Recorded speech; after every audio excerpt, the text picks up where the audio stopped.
Hi, I'm Abe Morgentaler, and I've devoted my career to the care and the study of men with testosterone deficiency. It's been an amazing experience. In what other area of medicine does one get to hear your patients tell you that they have improved mood, vigor, sexuality, and then to hear on a regular basis, finally, I feel like myself again. It's been amazing. And yet, acceptance of testosterone therapy and testosterone deficiency has been and continues to be challenging. The demonization of testosterone is a tragedy. The smug dismissal of men suffering from testosterone deficiency is a scandal. And the failure to teach testosterone deficiency to medical students is a stain on my generation of medical educators. I'm grateful to Commissioner McCary and Admiral Christine for setting up this expert panel. Just the fact that we're here today at the FDA is in itself, especially as a public forum, a step forward for men's health. Thank you. Let me talk about prostate. Historically, the greatest impediment to the use of testosterone therapy was the dogma that testosterone caused and promoted prostate cancer. In the 1980s, I was taught that a healthy man that received a testosterone injection today would come back in 1 month with aggressive prostate cancer. It's funny because it sounds crazy today, and yet we all believed it. We were taught that testosterone was like pouring gasoline on a fire. The belief resulted in a global prohibition against testosterone for 60 years, with only rare exceptions. The belief originated with Charles Huggins, a Nobel Prize winner in 1941, and this is just an amazing story, that he claimed that testosterone injections acted as a prostate cancer accelerator. Stunningly, his claim was based on one patient treated for only 18 days.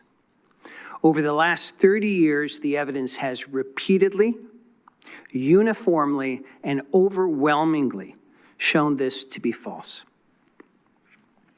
Unfortunately, the testosterone product label contributes to this unwarranted fear. There is a contraindication not only for men with known prostate cancer, but also for men with suspected prostate cancer, whatever that may mean.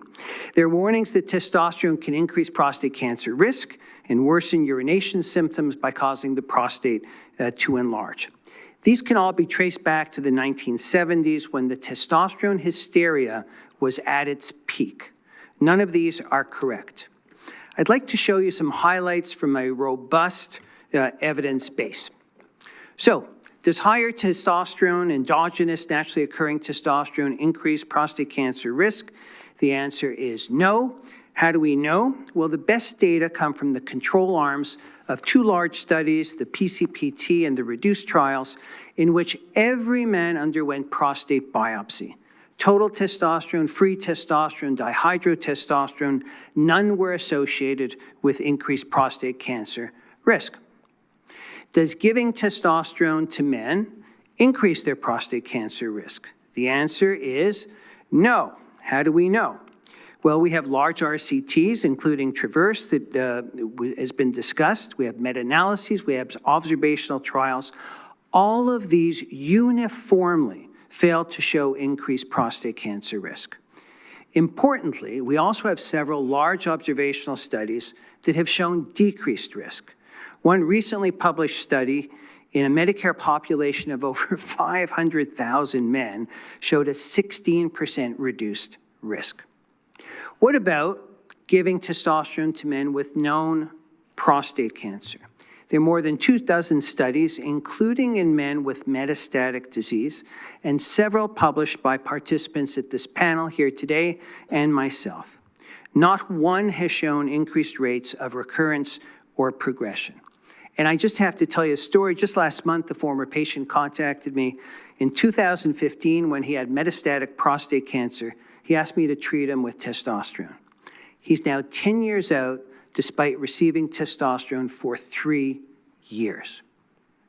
I want to finish up with this last slide. These are figures submitted for publication together with a new manuscript with my colleague Abdul Traish. On the left, what you see is that the testosterone use in blue rose sixfold from the years 2002 to 2013, while prostate cancer incidence in red did not increase. On the right-hand side, you see data from the 4 largest RCTs comparing prostate cancer rates in men who got testosterone versus placebo. They are identical. In 2025, the belief that testosterone is dangerous for the prostate is no more scientifically valid than belief in the tooth fairy. Testosterone therapy may actually prevent prostate cancer. The prostate contraindications and warnings in the label are obsolete, and they should be removed.